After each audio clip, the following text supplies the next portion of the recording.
and welcome. You are listening and watching episode 80 of the Nearly Men Video Games podcast, broadcasting on Twitch live from Scotland on the 4th of February 2021. My name is Paul Kaczynski, and joining me this evening is Blunderboy87.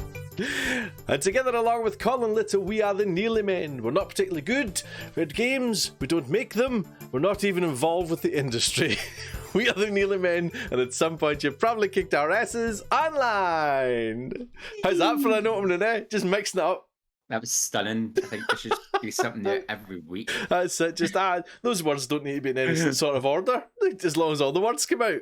Didn't you write it? So, like... Yeah, it's embarrassing. Yeah. It's embarrassing. Blunder boy, how are you, sir? I am good. I'm good. A bit tired.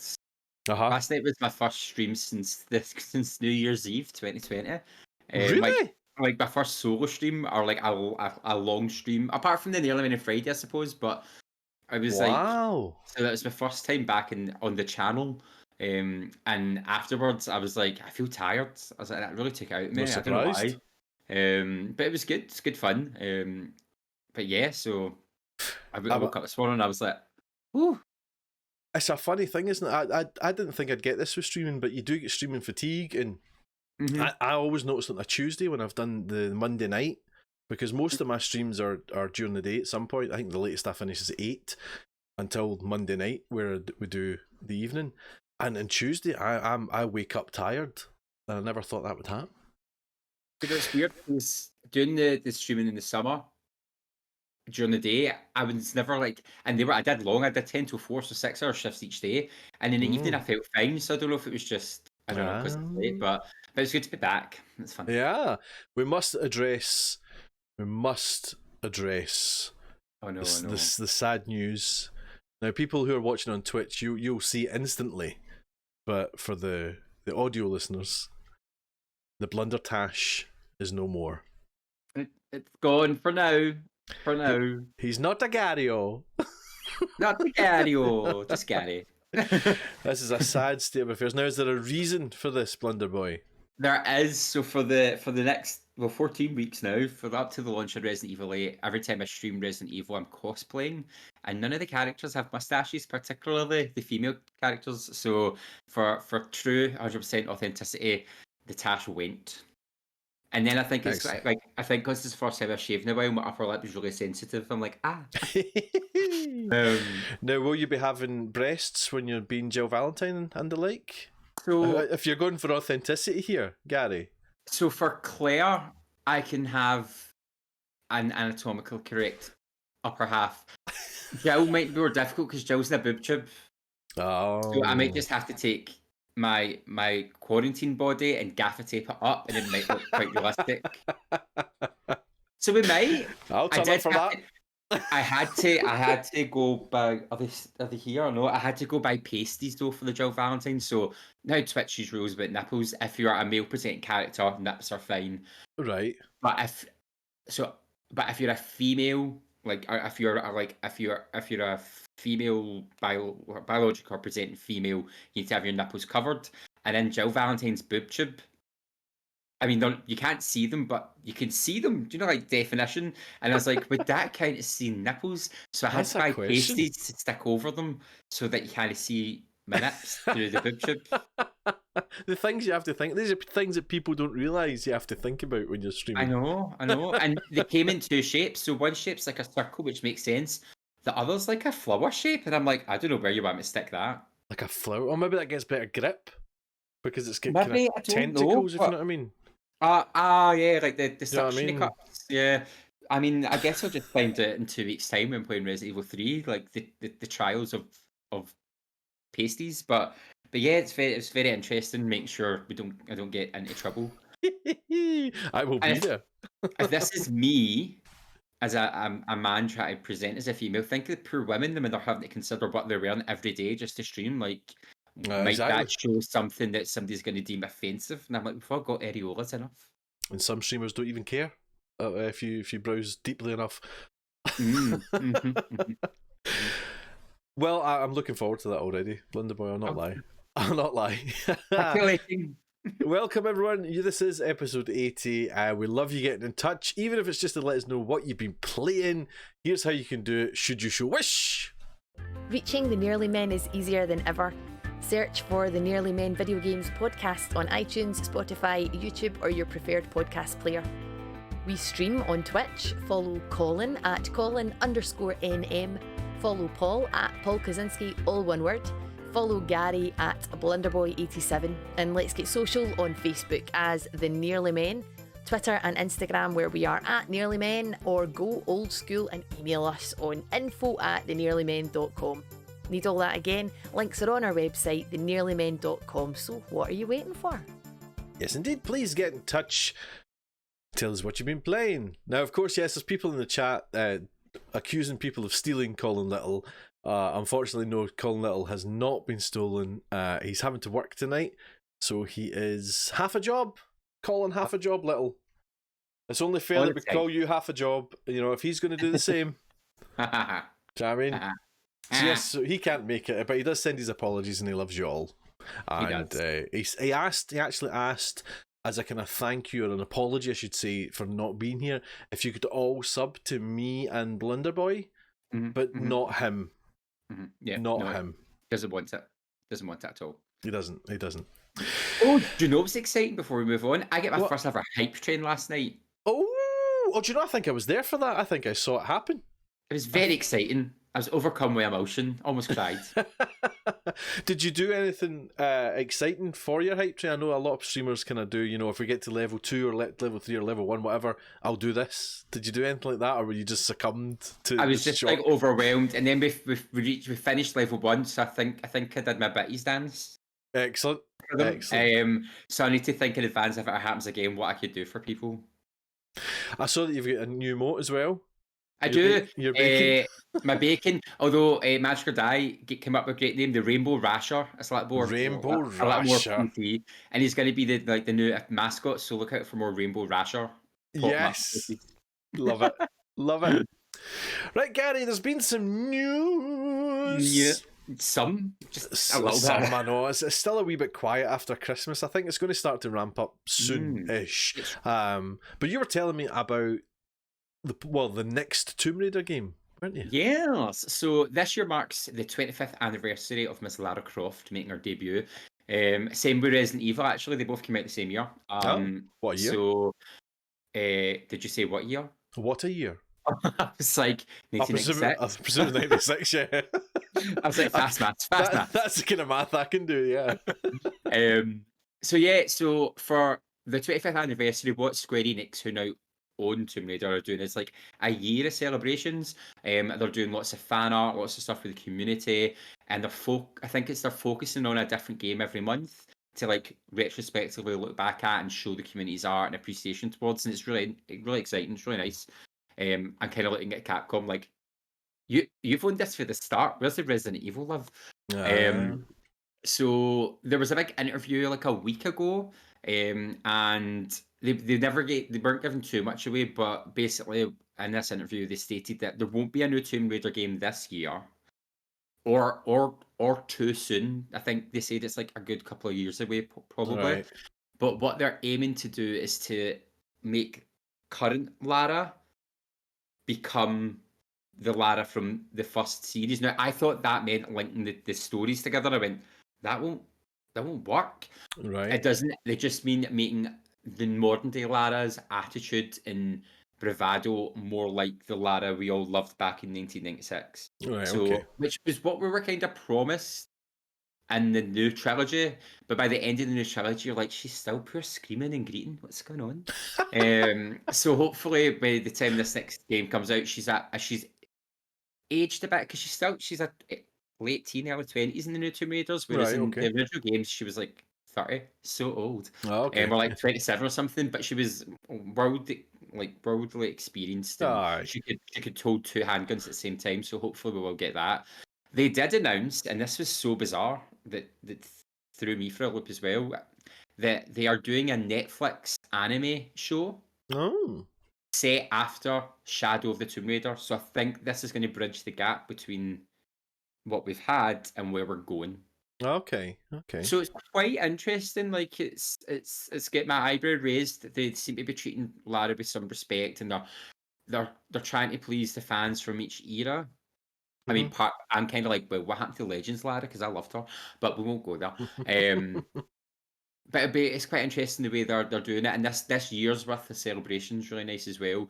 I think other events are keeping under their hat, are keeping quiet. Okay. And then we just comparing it to Resident Evil with their 25th year, they've obviously got games coming out this year, and there's a lot possibly coming out or being announced this year. So I mean, it's a good year for both of them. It's a good year for gaming sort of gaming for both of them, but it's nice to see games that have been around for so long still being looked after. They could have quite easily been kicked into the shadows many years ago. I've not played the new the Lara Crofts at all. I've played, I think, about 20 minutes of the first game when I first got my PC up and running with games again. I streamed it to my phone, playing it on Steam, to see if it was working, and it worked remarkably well. And I thought, oh, that's great. I'll do that in my bed every night, a wee half hour before I go to sleep. It lasted 2 nights, and that was it. Done. But I now own all of them thanks to like PS Plus and Game Pass and whatever else. I've got a copy of them all in some platform or other. So I really should play them because I found them immensely fun. And playing Ghost of Tsushima recently, all the kind of jumping about and all that, I was like, yes, this is like old school Lara Croft and all that. Yeah, no, they're good. They're not the best in storytelling. Like, I kind of, I don't know how, but they keep going over old ground where, and you're like, we just did this in the last game. Okay. But the storylines, I like when I played them, I enjoyed them, and it's that idea when you finish and you go, oh, that was good. Then you look back and you go, I mean, it was good, but but they are enjoyable. They're good fun to play through. Beautiful to look at. It's just you will find yourself kind of going, didn't we just do this in the last game? Okay. Like the second and third game are so similar in story beats and stuff. You're like, Although the third bit does have a really cool segment, and you go, yes! And then 10 minutes later, you go, oh, what happened to the yes? Oh, man. So it's Tomb Raider, Shadow of the Tomb Raider, and Rise of the Tomb Raider. Is that the right order? I can't remember. Tomb Raider, Rise, Shadow. Okay, yeah, okay. Yeah, because the second ones might be, she's going to become Lara Croft. In the end, you were like, where's Lara Croft? Man. And then Shadow the Tomb Raider, I remember before it came out, everyone was like, she's going to die. I was like, how could she die? She just arrived. God. Like, everyone was like pure predicting doom and gloom. And then there's a wee bit of awkward whitewashing sort of stuff in the third one that you go, oh, no. really? Oh, no. No. And you see it a mile away, you're like, a character's interested, and you go, oh, no, you're not. Oh, please tell me you're not. And then they do, and you go, oh, no. Oh, no. Oh, well, it's going to be quite a year then, I believe. That's quite good. I'll keep my eyes peeled. Keep your eyes peeled for Lara Croft and beyond. Another wee news that caught our eye is Google. So this was picked out. Was it by yourself, Gary? You picked this out? Or was it Colin? Yes, it was sent by a friend of the podcast, Baker Boy. He's good at sending me news. Lovely.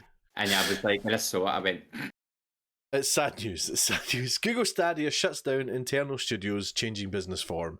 This is from Kotaku, Stephen Totilo. And I'll read it. It says, Google Stadia, the late 2019 streaming platform that promised to revolutionise gaming by letting users stream games without needing to own a powerful PC or console, is altering course, getting out of the game-making business, and will now offer its platform directly to game publishers alongside offering Stadia Pro to the public. Google will close its 2 gaming studios located in Montreal and Los Angeles. Neither had released any games yet. That closure will impact around 150 developers. One source familiar with Stadia operations said the company says it will try to find those developers new roles at Google. Google will continue to operate Stadia gaming service and its $10 monthly Stadia Pro service. It's unclear how many, if any, exclusive games will still come to the service, though the company has indicated that it can still sign new games and will bring more third-party releases to the platform. Said one source familiar with Stadia's first-party operations, citing another tech giant's widely publicised failure to create games. Google was a terrible place to make games. Imagine Amazon, but under-resourced. See that shocks me. That I was about to say yes, it's very like Amazon. So if you don't know, Amazon essentially made a game studio and they've still to release a game. They are still going with it. I think they're still going ahead with games, but there's been a couple that they've shelved after years of development. Really, I never knew that. Yeah, there's a big MMO for life me it escapes the name of me. The name escapes me, but yeah, I think they've shelved that. There's another game that keeps getting delayed, and they've yet to bring out anything, and in the space of like 8 years or something like that. It's ludicrous.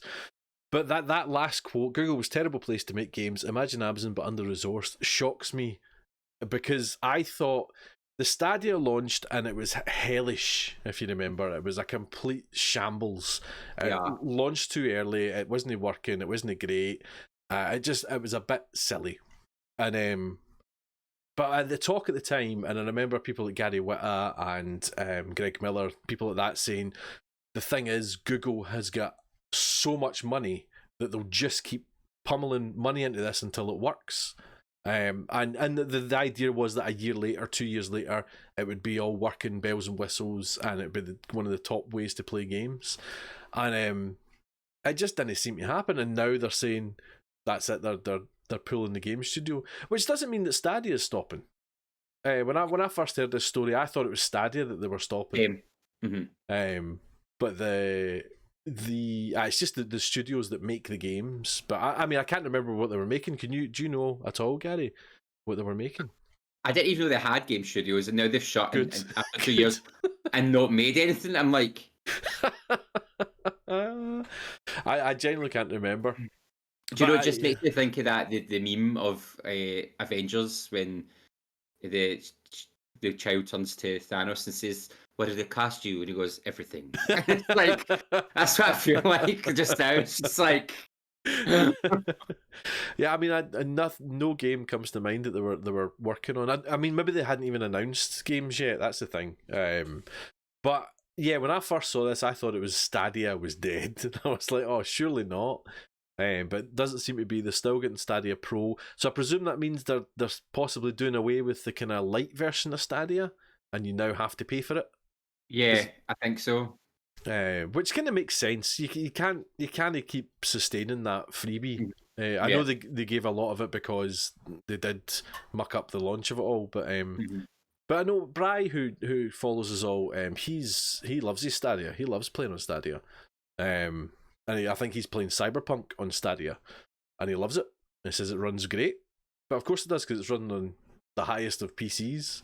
So I mean, when it works, I think it's brilliant. I think it was just that launch is, again, like Cyberpunk itself. That launch of Stadia has really kicked it in the butt, and it immediately makes people go, "No, I'm not touching that." It's a shame. Yeah. Because it's comparable to xCloud, I suppose, is the kind of comparable version, the Xbox stuff, and I've played xCloud and it's brilliant. Even from beta, it was really, really good. I'd say it's even better now at launch, and really smoother. And of course, there's new games getting added every time to this cloud gaming that they're offering, and it's never really the hiccup. But Stadia to me has always been a wee bit a bit poor. I was never like tempted to even go near it, just because it's. I don't know if it's because that I like the idea of like you're streaming a game. Like as most people know now, I've not bought a physical disc game in like a year, pretty much since lockdown, and I love now being able to just download the game overnight and have it for the next day, or like have it preloaded for launch and stuff like that. But to me, I still have that in my hard drive. I still have that in my system. It's going to be there. So if my internet goes, it's not like I can't play the game. So that always threw me, because I just always doubt that the internet is going to be that reliable. I'm just like, no. It's a funny thing as well, because I remember the big fuss. I think it was when the PS4 launched, about how a lot of the games requires you to be online to play them. And there was a big brouhaha about that, because people didn't want to be online all the time. And of course, you'd need to be online for this. Yeah. So it's a dangerous thing to do. I know it's offering it, and the Xbox thing's a bit different because it's adding to the whole Xbox system, if you know what I mean. Whereas this, and it's an option basically. So you can have an Xbox, but if you want, you can play it on your phone out and about. But the Stadia, of course, that's it. You know, you have your Chromecast or whatever it's going to be. Oh well, you can play it on a computer. I think we don't need a Chromecast, but I think Chromecast lets you play it on their controller or something. Right. But so there you go. Google shutting down their internal studios. But I mean, just imagine though being one of those people who's worked in a game for 2 years and they're like, bye, and then you've got to go find a job and be like, so what have you worked on? Nothing. Do you remember that Google thing? Oh yeah, I did that. I did some really nice concept art. And then never went anywhere. Sure, you're working. It's nice though that's saying that they're going to try and get them jobs in Google's. So there you go. Yeah, I'm a digital camera artist. Yeah. On you go. You can go and develop spreadsheets. Yeah. So you're the head of analytical data. What? Right. Do you want some Cozy's Crumbs? Do I? Cozy's Crumbs. Yeah, you do. Right, Cozy's Crumbs. We've not had these in a while, actually. I actually managed to get time to grab a few. Let's see where we go. I always wonder what to do first. Never know if I should do it in the order I've written them or whether just to pick and choose. I'm going to do it in the order I've written them. Doctor Who. There's a Doctor Who game coming. Doctor Who, The Lonely Assassins. It's going to be a sequel, basically, to the Blink episode. Are you a Doctor Who fan, Blunderboy? Blink is an amazing episode. There it was. Yeah, I was reading it was much loved. I've deliberately stayed away from any plot points in this sequel in case it spoils the episode. Because I don't know it. But it's going to be a found phone game. So I believe you see it and you're working a phone in the game. Yeah. Do you know who loves a game like that? Sherry Bobbins. She loves a found phone game. And there's going to be new live action scenes with Doctor Who characters. A few of the actors are returning. I didn't want to say who in case it spoiled things, but that's coming on the 19th of March, and you can get it on your iPhone and Android. I don't watch Doctor Who at all, so this all means nothing to me. That's quite exciting, I must say. Actually, that's kind of like I might play my first ever found phone game. There you go.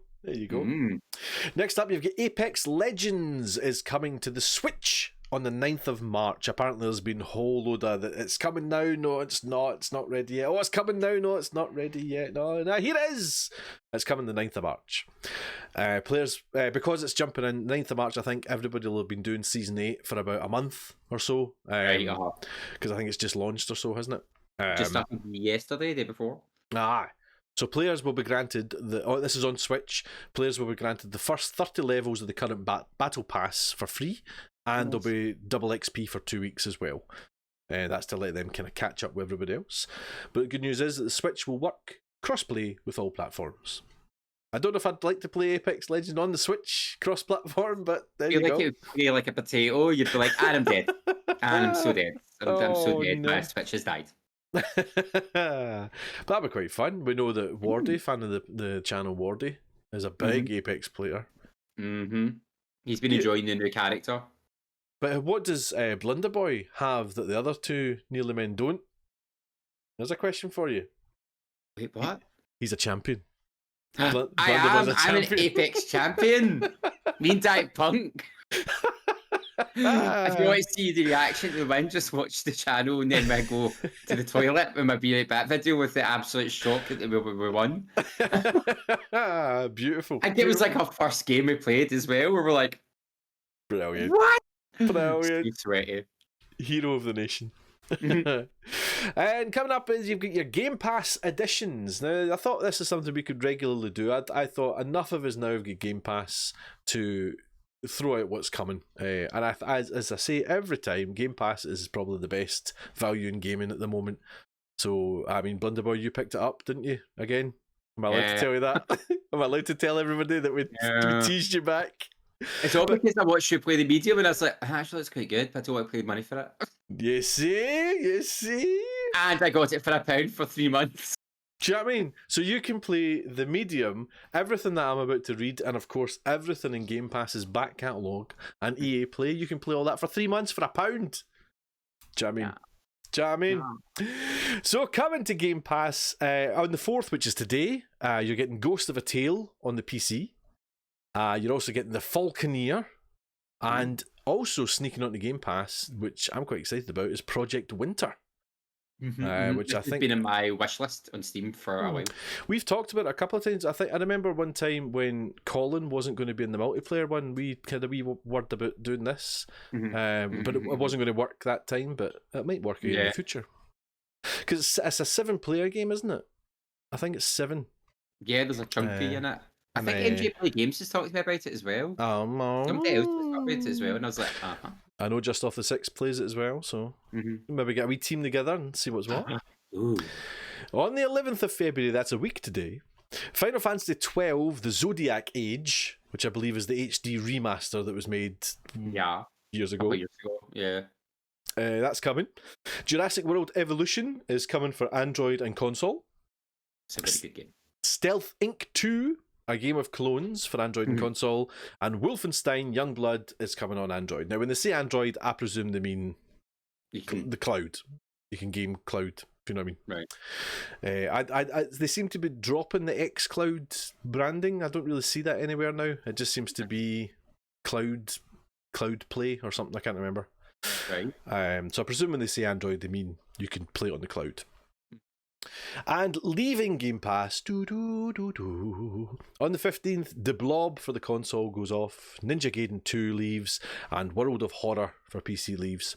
And on the 16th, Shadows of the Damned for console and EA Play says goodbye. It's an amazing game as well. Really, aye? It's the most bizarre game ever. You go to hell to save your girlfriend, and your gun's called, I'm going to get a shog, the boner. MJ Play Games loved it. It's a very good game. It's bizarre, it's mental, and your boner gets bigger against bosses. It's everything that Paul was doing and more. It's if you get a chance before the 16th, have a shot at it just to see it. It's sheer ridiculousness, but really good fun. It came out that time. It was kind of like a trio of games. There was Shadows of the Damned, Lollipop Chainsaw, and the third game I can't remember. But you were like this knight who could fall apart and then put himself back together. Oh, it rings a bell. And it was like that. This studio that did those games. I feel like there was a fourth, and they all came out at the same time, and it was just sheer chaos. And they were great. Lollipop Chainsaw, I need to come back into my life. Cheerleader with a chainsaw and kill zombies. Yeah. I remember when that came out. I remember you getting excited about that. So good. It was actually really difficult as well. You're like, this is so much. Oh my god, I'm dead. But it's an amazing game. Shall we have a wee look at the freebies in inverted commas? The freebies. Games with gold. Games with gold. Right, here we go. There's a big list. We're getting to that point where it's the crossover point. Games to go. Till the 15th of February, you can get Dead Rising, Zombie Carnage, which is going to be the 2006 remaster. Then, from the 1st to the 28th of February, you can get Gears 5, third-person shooter, and Resident Evil, the HD remaster. Very good game. Have you heard of that, Gary? Do you know Resident Evil at all? Maybe it's ringing a bell. Yeah, sure. I thought it might. From the 1st to the 15th of February, you're going to get Indiana Jones and the Emperor's Tomb. Wee action adventure. Well, I love it. Indiana Jones game. Keeps us salivating for the new one. 16th to the 28th of February, you're getting Lost Planet 2, which is a third-person shooter. And then from the 16th of February to the 15th of March, Dandara Trails of Fear Edition, which is a 2D platformer, Metroidvania type thing. Metroidvania. I don't know that game at all. Me neither. For PS Plus. PS Plus February games, you're getting Destruction All-Stars on the PS5, which I played on Friday, and it was great fun. You're also getting Control, the Ultimate Edition, that's with all the DLC. You're getting that as a PS5 edition with all bells and whistles, ray tracing, diddly-doos. And you're also getting the PS4 version as well, which is nice. Oh, yeah. And you're also getting, for the PS4, Concrete Genie, which described itself as an action-adventure puzzler. But I think it's a little more than that. I heard it was a very nice game about bullying things. You're being bullied, and it's about dealing with bullies. Yeah, I always picked it up, but then I was kind of a bit put off, so I'm glad I waited because now I can get it as part of my subscription and There try it you out. go. It's meant There to be you very not enlightening, but very philosophical. Yes. I think you can play it in VR as well. The VR mode's quite nice as well. So cool. here. And yeah, so that's your games you're getting under subscription. Nice.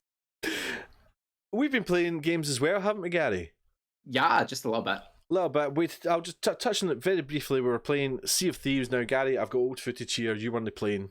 Ignore that. Imagine Gary is just off the 6, because we were playing with just off the 6. Season 1 is now out for Sea of Thieves, and last Thursday, Colin, myself, and just off the 6 kind of dipped our toe into the water for Season 1, like that. No, not that. And then we had great fun. We actually had a really, really good night where we did one of the new merchant things, and that was fine. And then we threw up a Reaper flag and stumbled upon a boat that was chock full of treasure. I mean, I've never seen so much treasure. They must have got themselves to level 5, whatever it was, and then sunk a few ships on the way home, because they had so much, and they were just docked as we arrived. Oh no, did you do naughty things? Well, listen, we're pirates, we were baddies, and they fought well. There was a game of cat and mouse after that, and we ended up chucking everything in a rowboat and selling just off the 6 onto Reapers to sell it all, while we distracted the ship. It was a great event. It was a great event. Listen, so many times I've played with Colin Little to about 3 in the morning, and then we get sunk at 3 in the morning and get nothing. So I'm taking it. Okay, I'll give you. It's fine. Thanks very much. Gary, what have you been playing, buddy? Last night I started week 1 of 15 of the Resident Evil recap. 15 weeks? 15 weeks till Resident Evil 8 comes out, and each week we're going to go through every single mainline Resident Evil game, just to catch up on the story. And I've only played Resident Evil the past week, pretty much, because I had to practice and de-rust. But by doing so, I managed to unlock the Infinity Rocket Launcher. So the runs were so much fun last night. I just run around blowing things up. But it was really nice. Oh, yeah. No, I was just going to say, is there a specific, other than playing through the game, is there a specific point to what you're doing? You know what I mean? Like, is there something you're trying to do in the game? Well, No, just kind of recapping. Yeah, just recapping the story. It's quite nice. There was a lot of people there last night who were like, "Oh, I've never played the original game, so I've not played the earlier games of the story." And it'll help them catch up for when 8 comes out, because we know there's a returning character from 7 and 8, and then a returning character from the earlier games as well. But no, it was lots of fun. We did both Chris and Jill's campaign because of the unlimited rocket launcher, and it was nice because I was able to throw in bits of lore as well and trivia. We watched the uncut introduction footage, which was deemed too risque for audiences in 1996 because there was fake blood and cigarettes. And it was a really nice night, so had lots of fun with it. As well, Josh Sandwich was in, who's like a professional Resident Evil speedrunner, and I was like, "You're freaking out yet, Josh? You're freaking out?" And I said, I'm fine. But he said it was nice to sit and watch the cutscenes in the story because he just skips them. Of course, yeah. So it was lots of fun. There was lots of people enjoying it, catching people up in Resident Evil lore. I was dressed as Mr. Chris Redfield, and next week his sister will be joining us for the stream, Claire Redfield, and it's just going to go on that way. So I've kind of deemed it as a 3-phase project. First phase is the original 4 games which came out, which is 1, 2, 3, and Code Veronica. Right. And then in March, we reset and we go into like the remakes. So Resident Evil 0, Resident Evil 1 remake, 2 remake, 3 remake. And then phase 3 is like the modern era, so 4, 5, 6, and 7. And 4, 5, and 6 are kind of their own era, I would say, because it's all the kind of over the shoulder aiming, very action orientated. And then 7 takes us into the first person standard. But no, it was lots of fun. It was nice revisiting it. It holds up well as a game, and it's got some of the worst voice acting ever. Like, it's great. And like Chris Redfield just makes dad jokes the whole time in this horror mansion. Like, you fight a giant plant, and at the end, Rebecca, who you're about to see, saves you. And you go out, and she's like, "Oh, Chris, alive!" And he goes, "Oh, thanks to you, Rebecca, we got to the root of the problem." And you're just like, "What is going on? What is going on?" And then at the very end, after Wesker's been mutilated by the tyrant, and you save Jill, Jill goes, "Oh, Chris, Wesker's," and she trails off, and Chris goes, "Oh, yeah. Anyway," and it's just so dismissive of the situation. You're like, what's going on? So it'd be really nice as well to see this game from 1996 compared to Resident Evil 7 and the leaps and bounds it made in storytelling and voice acting. Gosh, my days, aye. But no, it was a real fun night. I'm looking forward to the next 14 weeks of gaming. The thing is, though, I have to practice them in between. So Resident Evil 2 I can do in my sleep, so that's fine. Resident Evil 3 I'm pretty good at. Code Veronica I'm kind of okay. It's the next steps. I'm going to have to go over them and refresh myself, which I enjoy because I love Resident Evil. Besides Resident Evil, last Friday, in my last ever, not ever Friday Nearly Men stream, but like my set routine, we did a little Stardew Valley, and it was lovely. Me and MPV Games and Diet Punk, we just went down to the farm and did farmy things.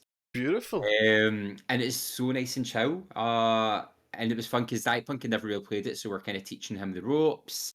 And we were getting all our little farming things going. We're almost finished spring. So tomorrow on my channel, I'm going to go back to the farm, just have a chill Friday start to the week. It's one of those games which you start and then it just eats up your time, and you're like, where did my life go? It's so addictive in that way. But yeah, so two contrasts: down chilling in the farm and blowing zombies up with rocket launchers.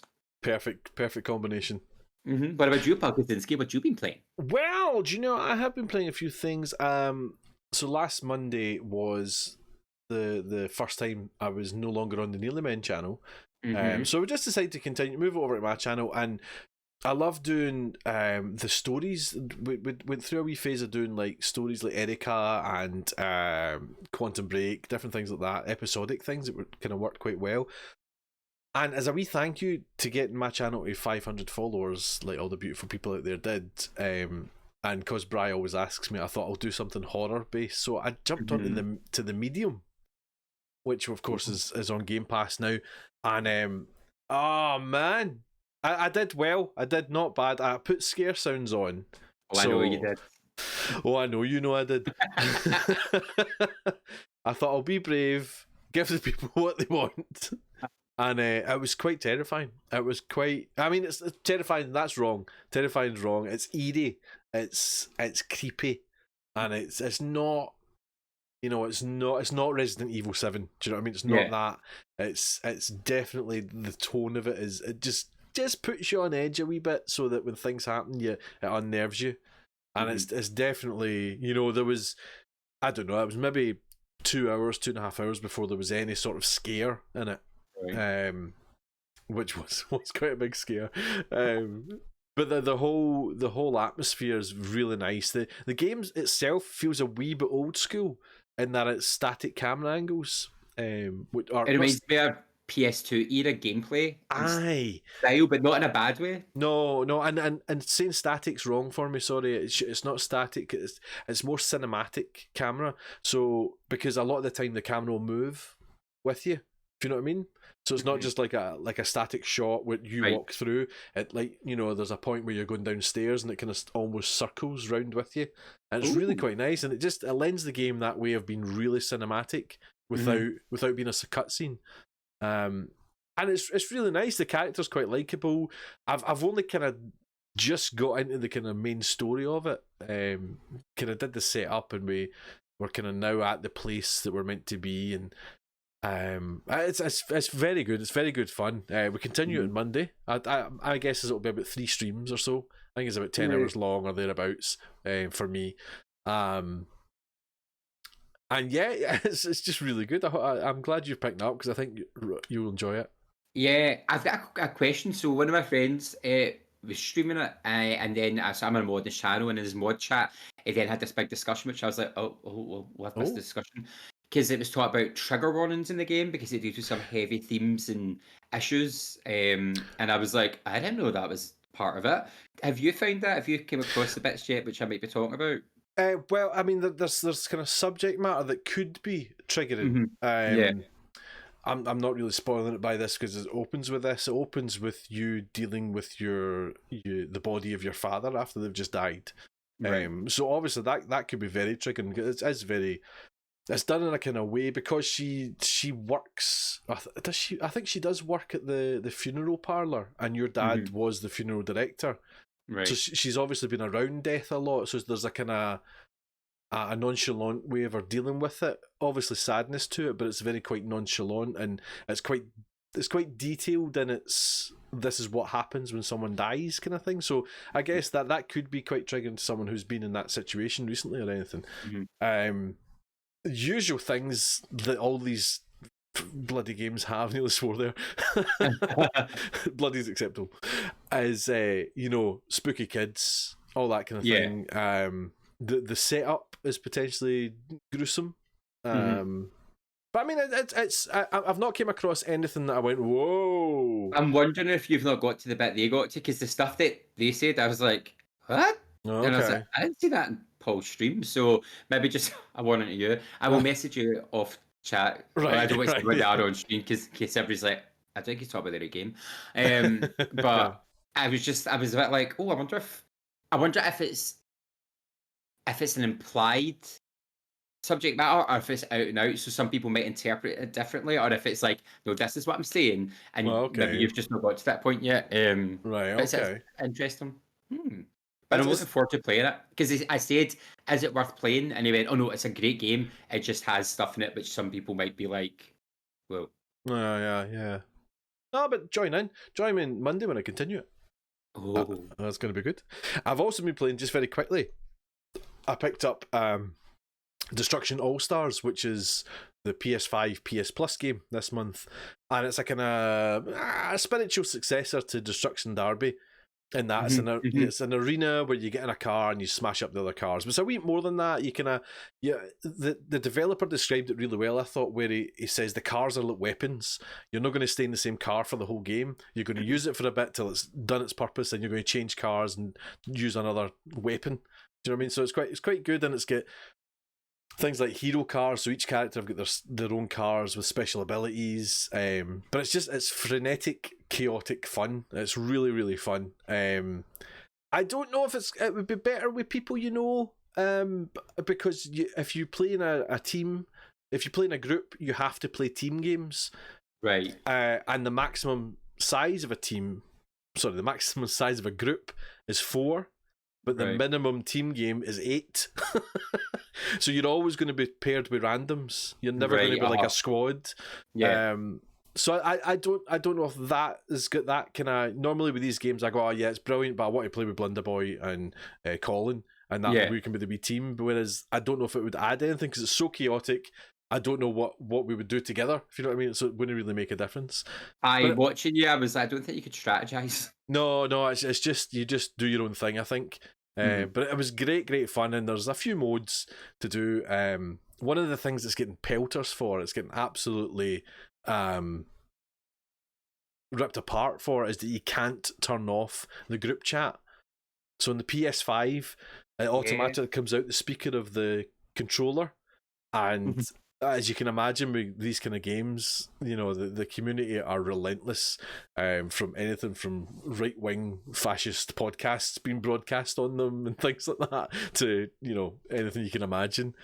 But you can't turn on, you have to go into the PS5 root system and say, don't put the sound through the speaker, which you don't want to do every time you're putting up the game. But so it's getting a bit of pelters for that, but I would imagine they'll put in a fix to that where you can mute players. That would be my guess. But it was great fun. It was chaotic fun, basically. And if you've got a PS5, pick it up. And if you've not got a PS5, go on the website and add it to your library if you're planning on getting a PS5, and then it'll be there when you get there. Do that with anyone. PS5 library is going to be outstanding. Do you know what I mean? Sauntering into a huge library. The listeners have been in touch. I was looking for my script there. I was like, what screen am I on now? Evil Monkey on the Discord. He's saying he's just been playing Sea of Thieves with the new event. So the new event starts today and the name of it escapes me. It's something to do with the Order of Souls, and you have to go and collect soul shards. I could be saying that wrong, but it's that idea. You go and you blow up a ghost ship, and you get like 50 shards, and then you can use them for other things. Jamie Simpson was on Facebook. He says, "Hi fellas, still playing The Pathless. Highly recommend if you like exploration games. Stay safe. Stay safe too, Jamie. The Pathless, I don't know that at all." Me neither. Dancing Toaster has been on Discord. He says, "Jump back into Squadrons a little bit. Maybe warming up for that Squadrons Ryder Cup that's coming. Like, I need to get back into that. Need to get back into it." Bry22 has been on Discord. He says he's been playing Steam World Heist, The Division 2, plus a bunch of retro games on stream. Yeah, I was talking with Bry the other day about how I'm kind of sad we never played The Division 2. It wasn't the right time to play it. No. With everything that was going on politically, it would just be wrong for us to play it. And we decided not to play it, let it all cool down, and then see what's what. But the time never arose again. And now, me and Colin can't play it because we had it on disc. Oh, wait, do you have disc versions of the PlayStation 5? Well, they do, but I don't. Do you mean we personally? Oh yeah, have you got the digital version? Yeah, we both got the digital. Oh, I thought you had the disc one. No, I hummed and hawed, but I just got digital. Just moving the world forward, Wonder Boy. Right. Jamesy42 was on Twitter saying he's still Red Deading it, though I started Valhalla and the sheer size of it is scaring me. Had a good session with Mr. K, Dancing Toaster, and Queen of the North playing Fall Guys. Yes, he did. That was great fun. And just bought FIFA as it was 72% off the Champions Edition of the PS Store. That's a great shout. FIFA's got 72% off. Go buy it. Everybody, play with me. Come on, Blunder Boy. I downloaded the demo once. That's as far as we're getting, man. That's a great shout. If FIFA's got 72% off, you know, it'll still only be £75 or something, but come on, get it.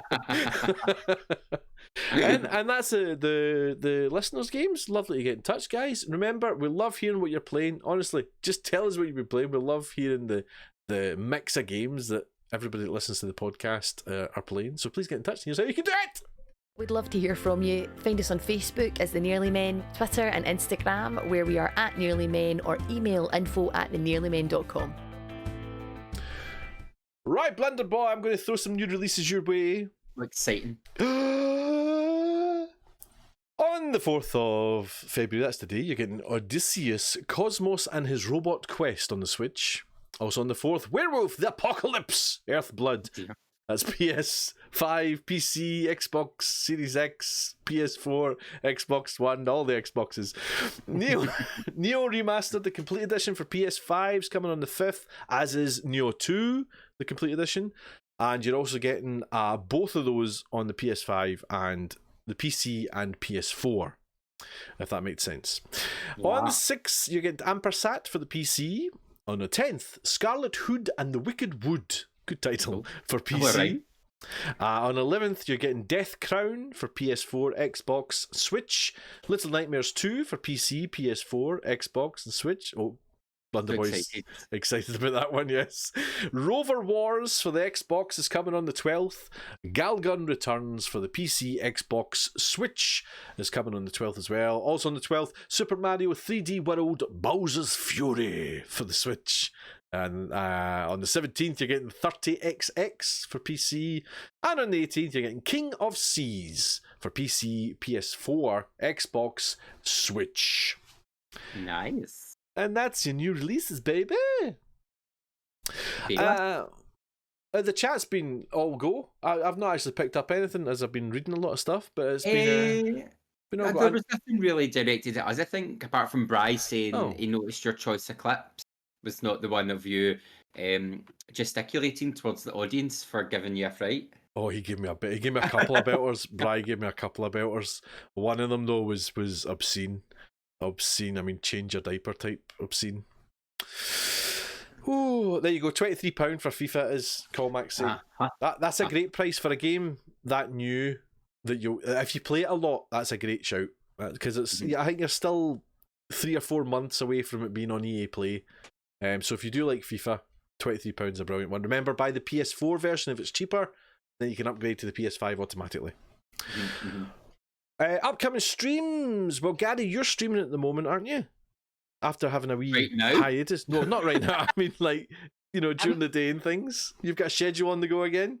Yes, so my new stream schedule is Wednesdays, 7 p.m, and for the next 14 weeks, it's just Resident Evil.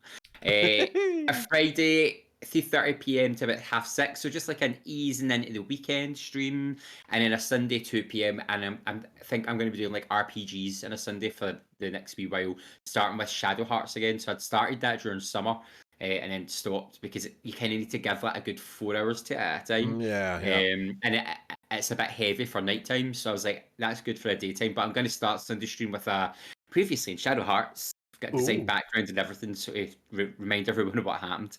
It's like a gothic horror Final Fantasy. It's great. Beautiful. And of course, on the 12th of February, remember everyone, Blunderboy himself is going to host on the Nearly Men channel a Jackbox party. Oh, yeah. Yes. Get that in your diaries. We'll see everyone there taking part. See if you can beat us at Whiplash. Because we're pretty good at it, I'd say, Paul. We are quite good at it. Aye. We usually do pretty well. Yeah. You have a devious mind, Paul Kaczynski. Are you going to play the kind of murder hotel one, whatever that is? I can't remember what it's called. Yes, murder trivia party too. I love that. I love it. I want to play that all night long. It's so good. And there's 8 spots in each of them. And I think there might be a sale on, so I'm going to go see what the new trivia parties are, see if there's any good ones. There's also Drawful, where you all have to draw a picture and guess. Oh, yes! So it'll be a good night. So that's Friday the 12th of February. I'm there. On the Nearly Men channel. Get your glad rags on and come get trivia'd. Well, I was just about to ask you. Obviously, there's a big kind of Twitch sings hole in all our lives for kind of party streams. Is there going to be Mickey Mouse juice at the Jackbox party? There might be. Everybody wants to know. A little bit Mickey Mouse juice. just keeping it going. Just keep spirits high. Love it. Brilliant. What about you, Paul? What are you streaming next? Oh, well, just on my channel, I'm going to be doing... where are we? It's Thursday. So tomorrow I'm on at 2 p.m. We'll do a wee something there. Sunday, of course, as always, is a Sunday social. I'm loving it. We're finishing the bush trip this week for... Where are we? Patagonia. So we're down in South America. Ooh, nice. Flying up Chile. And next week in the Sunday social will be exciting because hopefully by then I don't know, I might not actually be out by then. I'm trying to remember my dates, but the UK update for Flight Sim's about to be dropped. I think it might be the following week now, so we'll do something fun the following week. But when the UK one drops, we're going to fly up the UK and visit loads of people and things like that. That's exciting. Yeah, it's be good fun. And of course, I'm on a Monday now, medium on Monday, and then Tuesday we'll do something fun again as always. It's all good. Fantastic. It's good, baby. It's all good. Now, I think that's us, Carrie. Tis. Oh my days. Under the hour, 3 minutes to go. We're getting slick. Of course, Mr. Little sends his apologies. He'll be back in 2 weeks' time, no doubt, unless he finds another excuse not to be here. But yes, that'll be episode 81, and that will be on the 20. No, I can't work it out, Gary. I can't do my 18th. Thank you, my man. 18th of February. I was going right. So what is it? It's the 21st. No, it can't be the 21st because it's not the 7th. The 18th of February, episode 81. Please join us for that. Gary Hogg-Simmons, Blunderboy 87. Any final words, sir? Remember to charge your joypads. I can't do any better than that. See you later, guys. Bye-bye. Bye.